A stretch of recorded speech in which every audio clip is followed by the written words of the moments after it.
Welcome to this week's episode of Making Sense of It All with Jesse Stakes. This week's guest is Bruce Breedlove. Bruce has a great story that I'm happy to share with you. He's a self-made person that was able to put himself through nursing school and found ways to exponentially grow his personal wealth by putting his money to work for him in the background while he continued to do the same. This is no knock on Bruce whatsoever. But these are things that we can all do and we can all take advantage of. You don't need to be the smartest guy in the room, and you don't need to make $1 million to be worth $1 million. Enjoy my conversation with Bruce Breedlove. Let's jump into it.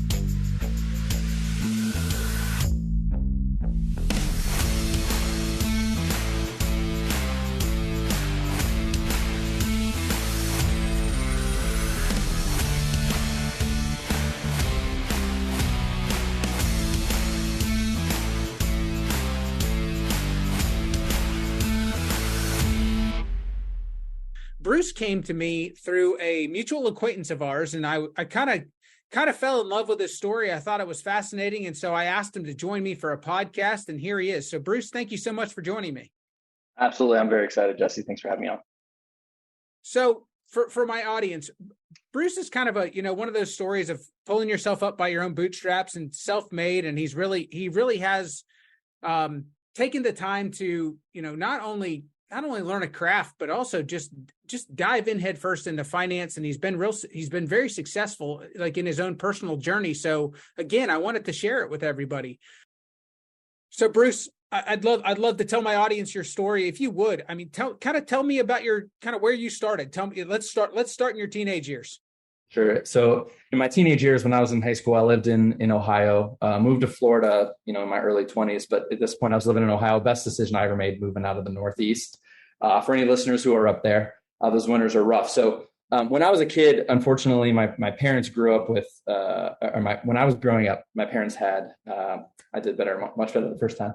My parents struggled with drug and addiction issues, unfortunately. So, they struggled taking care of themselves, let alone taking care of my brother and I, who was younger than me when we were growing up. So when I was in high school, I started realizing that looking around the world that I wasn't sort of like other kids. I didn't have what the other kids had. And I really started to understand I needed to take ownership over my outcomes, right? So I had to grow up at a really early age. I ended up moving out when I was 17. And at that point, I had $1,100 in my bank account. I had been working at Dairy Queen, making, a few $100s a month, but I was saving it up. I had $1,100 and I spent 500 of it on a junky car that was falling apart. So here I am, 17. I have now $600 in my bank account. And I was living in a rented apartment that I rented for $0 from my ex-girlfriend's sister, right? So you're seeing the situation here. Anyway, the first night I was on my own, I was still in high school. I remember before I went to bed, I was staring at the ceiling. This is a very pivotal time in my life. And I thought, I was very anxious. And I thought, this is the crossroads that I'm at right now. I can either have every excuse and I can end up like my parents, or I can do everything I need to do and learn everything I need to learn, and I'm going to not have a life like them. And I chose that route. So that day, I felt this incredible weight on my shoulders to own my outcome and be the one that created my own success, right? And I mean, as a 17-year-old, looking back, I thought, how did I ever do that, right? I had $600 to my name. I wasn't even in college yet. I was still in high school. I mean, it just, from that point, I decided I was not going to fail. That's amazing. I can certainly tell you that at 17, I wasn't mature enough to live on my own. So that's kudos to you, sir. Yeah. And so from then, I was working, I was still in high school. I was working at Dairy Queen, making a couple $100 a month. And really, I was seeking security. Like what I craved most was security. So I looked around and I thought, what career, what can I go to college for to get a career that's going to just guarantee me a job, right? That will pay well. So I chose nursing. So I did very well in high school. I was lucky enough to finish with a 4.3 GPA, third in my class. And I had connected with my guidance counselor at the time, Mr. Duffy. If by chance he's listening to this, I owe you a ton of credit, sir. But anyway, he helped connect me with scholarships and with opportunities for me to write essays and do the work to find money to pay for my college. I went to the University of Akron, a state school that was relatively cheaper than other colleges. I graduated in 4 years with a nursing degree. And I did so much work on the front end to pay for that college that I ended up not paying $1 for college. It was all scholarships and grants. And Right. I mean, So let's stop there for a second, because I think that's a huge point. So you're telling me that you didn't take on any student debt whatsoever? no, so, we can have a whole conversation about student debt, and we can go into that, but there's so much money out there for individuals who apply themselves. It's crazy. If you just do a simple Google search about, grants and scholarships, especially if you represent a minority demographic, there's tons of money out there. So the typical way of borrowing your way through school doesn't have to be that way. So absolutely. Very interesting. Yeah, I think that's probably something that we can talk about in the future. But I think especially in today, it's so topical because there's so many people that are, they're asking the federal government to eliminate their student debt. And it's hundreds of thousands of dollars in some cases. And yet, as you're saying, there's money out there, there's opportunities out there to where people, if they want to go to school, if they want to get an education and they're looking to be professionally employed, there's opportunities out there for them where they have to take on zero student debt. So I think it's very important that people know that. Yeah, and we're facing right now, this is topical, as you say, student loan repayments are about to start after the COVID era. So we have 1.5 trillion worth of student debt that is due to start being paid back, minus those who are still in deferment and will apply for that. However, this is a huge burden on American families. And the origins of student debt are actually very interesting. It goes back to Dwight D. Eisenhower's presidency. He had just signed the New Deal. He established Medicare and these sort of entitlement programs to help the older generation stay out of poverty, right? So in 1958, let me just set the stage. Russia had just launched Sputnik into space. So we were horrified that one of the countries that we perceived as an adversary were ahead of us in technology. So the Eisenhower and the government said, how do we fix this problem? So they created the ability to borrow from the government to get educations in science, engineering, and education. Okay. That's the origin of student loans. It was the federal government's way to compete in the world marketplace with education, because we were perceived as falling behind our adversaries. So less than a decade later, after the height of the space race, that same program was widened to include the arts, to include others. So it wasn't limited to degree. You just had to have a major. And so that's where the origin of this problem originated, because it was the federal government's attempt to try to stimulate the education and the scientific pursuits of our country where this originated. And then fast forward now almost 70 years, we are where we are. Well, and I appreciate you taking that detour with me, because I think it's really important for the audience to know that as well. So thank you for sharing. So please continue. I apologize for taking us down that rabbit hole, but continue with your journey. Yeah, I love rabbit holes. So fast forward, I'm out of nursing school. I get my first job. I remember my first paycheck was $1,200. And I was thinking, I've never seen this much money in my bank account at once. And so, rewind back to where I said I craved comfort, I crave security, right? So my natural response, having grown up the way I did when I started making this money, is to just hoard it. I was as frugal as possible. I was and so through my early 20s, I really didn't enjoy the money that I was making. And what my goal was just accumulation. Like, I need to see that bank account balance go up. I'll feel more secure. And what I found through those times and from reflection in my late 20s is that, that era of my life, I didn't enjoy the things that I should have enjoyed the way I should have enjoyed them, because I was focused on preservation of money, right? So what I understand now is I had a scarcity mindset, and that scarcity mindset was grounded in my desire to survive, right? When I was younger, I had to do this. But now that I didn't have to do this, it took me 7, 8, 9 years to learn my way through that and to realize there was another way of approaching money, and that's not a scarcity mindset, it's an abundance mindset. So now I'm in my late 20s. I'm looking around at the world and everything I had fought to learn about money, about myself, about how to manage money in the markets. I looked around and people who had been nurses, 20, 30 years longer than me. And I'm like, no one knows this stuff. This stuff that I have learned and implemented in my life and created some success in my 20s, no one knows this stuff. So I started just engaging in conversation and people who had been in the workforce for far longer than me, and realized, like, really, the average level of true financial understanding is very, very low. So I became really on fire and passionate about teaching other people about it. And then I'm 34 now, from my late 20s to now, I really was coaching people one-on-one about how to help their own financial situation. So I've gained this interest in doing that. So that's me now. Over the past 5 years, I did start real estate investing. We're lucky enough to have a portfolio of 5 cash flowing rental properties here in Jacksonville, Florida. We can talk about that. And the interesting thing about this is, we have a net worth that has just hit right around 1.8 million. And granted, I started when I was $600 and a broken down car when I was 17. Fast forward to now, we're about to hit 1.8 and on track for 2 mil at the end of this year. So, we're diversified. We have lots of strategies that we implement. But I didn't make more than $100,000 a year until about 2-3 years ago.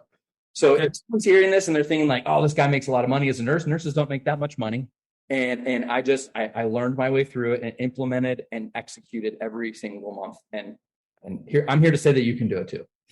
Well, very cool. I want to take a step back for a second. I kind of want to get back to, you decided to go into nursing, and it was, you have experienced success because of everything that you've done with your job and outside of, just your W-2 job. You've also done many other things to create success for yourself. But why choose nursing in the first place? What was it about the profession that made you want to go towards that? Yeah, I chose a profession that had job security and market value.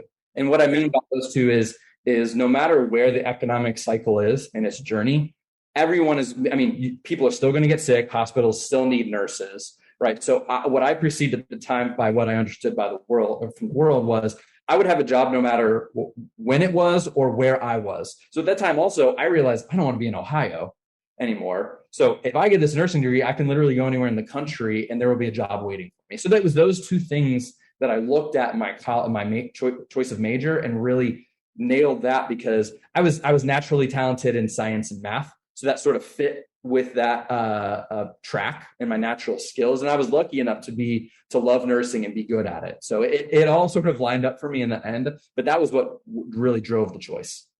Well, and I think that you've stepped out of it a little bit, not necessarily out of medical completely, but into pharmaceuticals, correct? Yeah. So I'm currently a pharmaceutical sales rep. And what's great is I took the skills that I learned as a nurse, at the bedside. I did heart and lung transplant. That was my favorite niche that I was involved in, and apply all those skills and knowledge to now pharmaceutical sales and helping a greater amount of patients,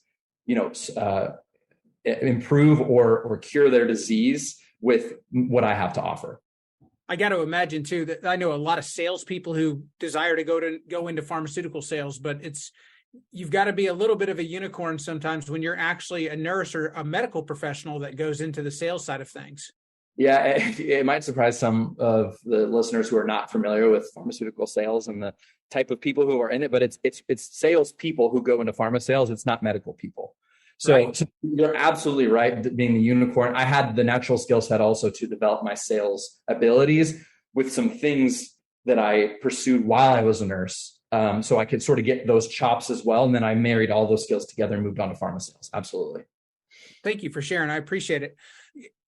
Our overall conversation, or the reason why I wanted to have you on, is really because of what you have been able to do, not only with the income that you have coming in, but really the fact that you've been able to parlay, a very, I don't want to say modest income, but a very normal expected income for a lot of Americans, into a lot more, into something much greater. And can you share a little bit about how you've been able to do that with my audience?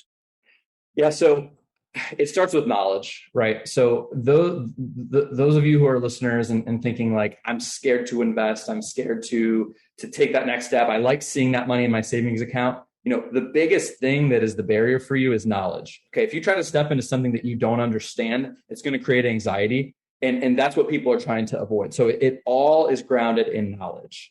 So if you seek out knowledge that helps you understand how to invest, what the risk is, become familiar with the market, which is the stock market. The market has existed for 100 years in our country. So there's a lot of information available for free to learn how it works at even a rudimentary level.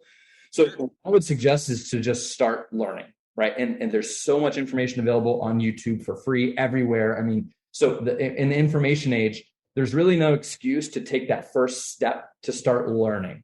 And once you start learning, it's sort of like this I don't know a great analogy, but you start pulling a little bit. It's, that the clown that has a bunch of scars in their mouth, you pull a little bit and there's a little more and you just keep pulling, pulling, pulling. And what you'll realize is eventually you have understood so much more than you ever had leading up to that, just because you started. So that would be my suggestion, is just start learning. Now you're going to force me every single time I think about learning, or every time I go down, a path of wanting to learn something new. And now I'm going to see a clown in my head pulling scarves out of its mouth. Thanks for that. So I get that. To me, there's a tremendous amount of information out there. It's free. It's, if somebody wants something, they can get it. I'd say one of the things right now, I think that's a very difficult barrier, I guess, for people learning quality, from quality information, is there's so much information out there that, whether you want to call it disinformation or bad information or just bad sources of information, there's a lot of that too. So how did you go about deciding what sources of information you were going to use to learn from?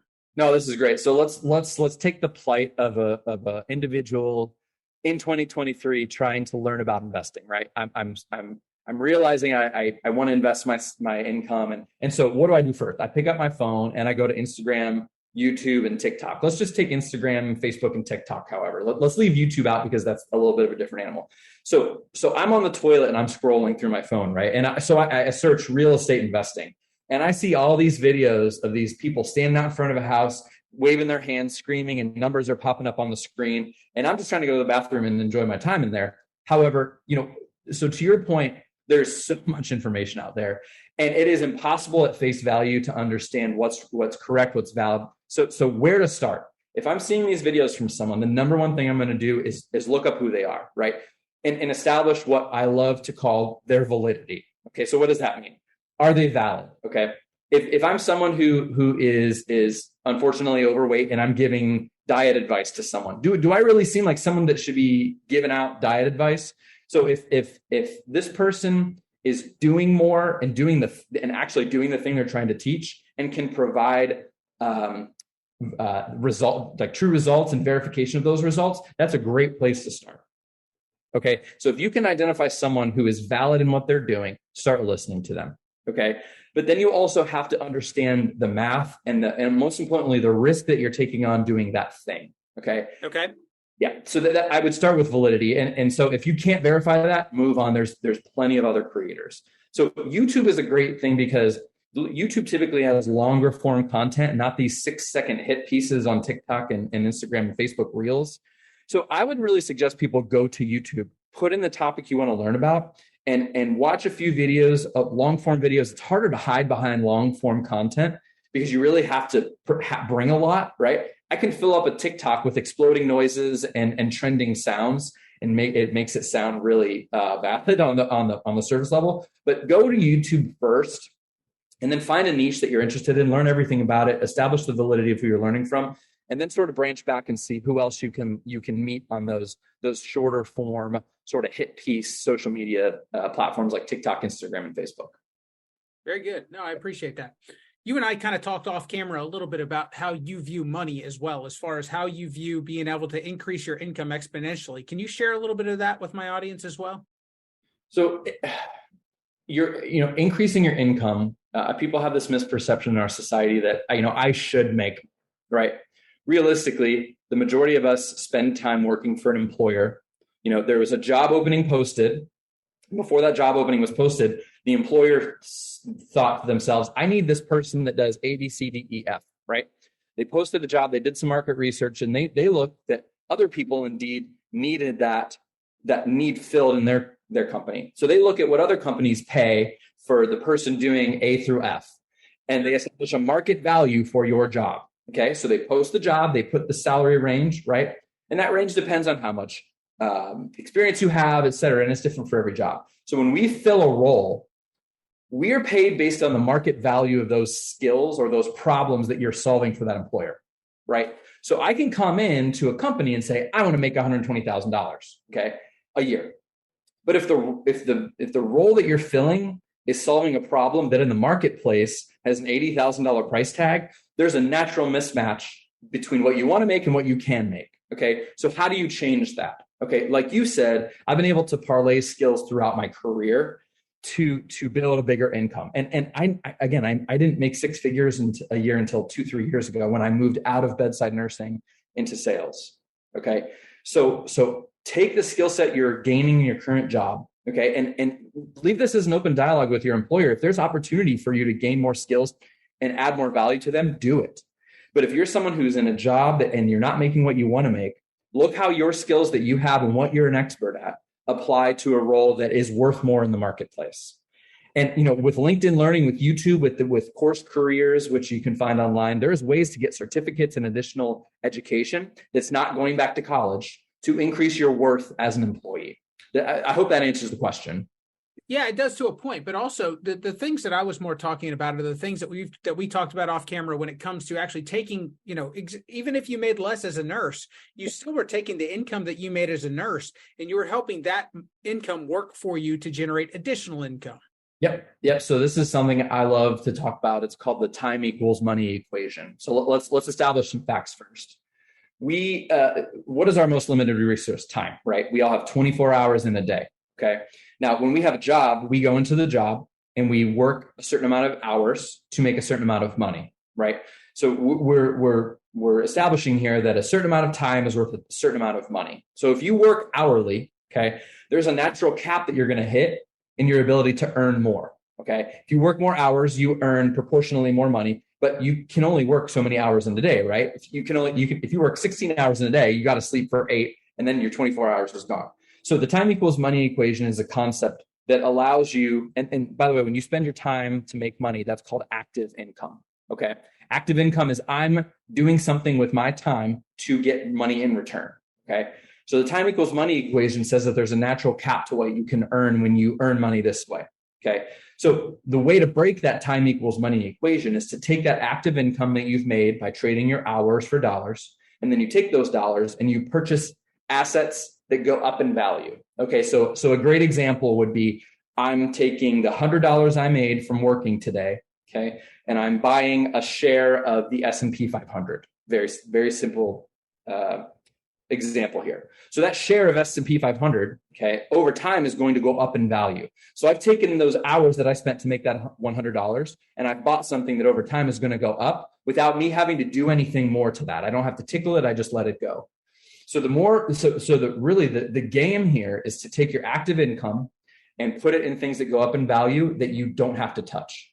And that's how you break the time equals money equation, and then take those dollars that you earned with an hour of your time and make that time or that money worth so much more going forward. That's the game. I've heard it explained sometimes in a little bit different way too, from some people who do piecework, or if they can do work quicker, faster, then they make their time worth more money. And then also people who are in commission-based jobs, the more money that you can make if you divide it over a work week, then if you can drive that additional income to, if you divide it out hourly, then you're going to end up making more money with your time. So I appreciate you sharing that.